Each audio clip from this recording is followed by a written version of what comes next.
It's summer 2018. I'm sitting at my desk, and one of my clients walks in. He drops his bag on the floor and turns to the others in the office, asking what they think of the latest headline about Brett Kavanaugh's nomination to the Supreme Court.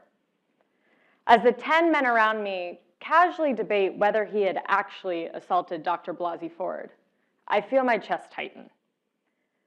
I see them speaking, but their voices drop off, and I can't hear anything. I stumble to the bathroom in search of privacy. As the memories begin to flood my brain, I bury my face in my palms. I can't stop them. Suddenly, someone walks into the bathroom, and the noise is enough to jolt me back into the present. I take a deep, shaky breath and walk back to my desk as if nothing happened. These episodes continued and became unbearable. I knew I needed help and finally made an appointment with a therapist who would change my life. She helped me see that these were PTSD-like flashbacks common among trauma survivors. I had thought these were work-related anxiety attacks. I had no idea, and I hadn't even realized that my clients' comments were triggering flashbacks to my own experience with sexual assault, an experience I had suppressed for years, now rearing its head. It was clear I would need to make time for consistent, regular therapy to address these flashbacks and their underlying cause. Unfortunately, the only time available in my therapist practice was Tuesday mornings at 9:30 a.m., right in the middle of the weekly update to our clients that I usually led. I dreaded bringing this up with my boss. I didn't want him to think I was weak by disclosing that I was dealing with a mental health issue. I decided to frame it vaguely around a medical issue. Surely he'd understand that. I approached him one day on our way out of work, stumbling over my words as I tried to blurt them out as quickly as possible. I need to see a doctor weekly for treatment, and the only time available is Tuesdays at 9:30 a.m. I know that conflicts with our weekly client meetings, but this is a priority for me, and I'm hoping you can help me. He looked concerned. Is this a serious medical issue? Would extended medical leave be a better option? Oh no. Now he actually thought I had a serious medical condition. I decided to backtrack and tell him the truth. No, it's nothing serious. Well, it is serious. I'm going through a tough time, and I need to see a therapist weekly. He nodded slowly. Are there any other days of the week you could see your therapist? Could you see them before or after working hours? I shook my head. No, this is the only time available. Maybe you could go every other week? No, I need to see this person every week. That's a non-negotiable. He looked at me for a beat, and I saw something shift in his face. You know what? Do what you have to do. We'll make it work. As I reflect back on this experience, it makes me sad to realize that the only way I thought my mental health would be taken seriously was to claim a physical illness. If in 2018 I'd torn my ACL and needed physical therapy, I would have had no problem going to my boss. So why did it feel so much harder to share my mental health needs? 1 year later, I myself was leading a team on a high-profile, high-stress project with one of our largest clients, and I could tell something was wrong. One of the associates on my team, we'll call her Rachel, usually very focused and high-performing, seemed distracted. I checked in with her one-on-one, and she shared that she was struggling with depression, but unable to consistently see her therapist because of our travel schedules. As consultants, we typically traveled to be on-site at our client Monday to Thursday, spending 3 nights on the road. My heart ached for Rachel when she told me this. I thought back to my moment of crisis a year earlier, and I wanted to help her get the support she needed. But again, I was nervous to bring it up with my boss. I was concerned he might think that I and the team couldn't handle the pressures of the job, which we'd signed up for knowing involved travel. And I was up for a promotion, and I was worried my manager might doubt my leadership abilities if I didn't tell Rachel, no, we have to be there. This is what the client wants. But I wasn't willing to tell her no. I wanted to help her get the support she needed. I knew firsthand the impact that an hour a week with my therapist had made on my mental health, and I wanted the same for her.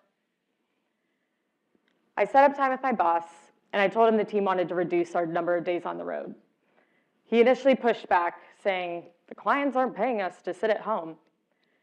But eventually, after I emphasized the physical and mental toll this was taking on the team, he agreed to try out a 3-day-a-week travel schedule. The team stuck with it, and Rachel was able to see her therapist every Thursday. Now, I don't claim to be the model of effective management. After all, this was before my MBA. But the impact that my personal experience had had on me allowed me to empathize with Rachel and help her get the support she needs. I recognize not every work environment will be this flexible, but in the white-collar, salaried work environments many of us will go into after we graduate, why is it so hard to imagine a work environment where employees can prioritize their mental health, even if it's just an hour a week for therapy? My view is that making space for mental health at work is hard because the stigma around mental health still exists. 80% of employees reported stigma in the workplace about mental health in a recent survey from April 2021, which is astounding when you realize that in reality, 20% of American adults struggle with mental illness. Let that sink in. 1 in 5 American adults you walk by on the street, see in the grocery store, and who are even sitting in this room are struggling with their mental health on a daily basis. And to make matters worse, less than half of those people get the treatment or support they need. To put it into context, 1 in 5 Americans has been diagnosed with COVID-19 to date, the same prevalence as mental illness. Mental health is the pandemic we're not talking about. Our deprioritization of mental health isn't a new challenge, however. We have structurally valued mental health to a lesser degree than physical health. Mental health benefits are less likely to be covered by health insurance plans and are reimbursed at lower rates when they are. The number of federally funded residency positions in psychiatry has remained flat since the 1990s, even as the population has grown and demand for mental health services has soared. These are just a few of the systemic barriers preventing access to affordable mental health services.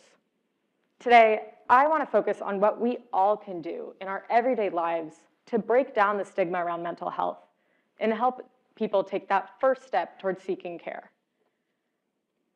I believe we can accomplish this by shifting our perspective around mental health to be equally as important as our physical health. Prevention, trauma, and recovery exist in both realms. Why should we think differently of either? We can start by normalizing mental health at home, in our private lives, and in conversations with friends and family, and also in our public lives at work. It's at work where I see the greatest potential for a shift in stigma around mental health. Now, much has been written about what corporations can do at an organizational level to support employee mental health.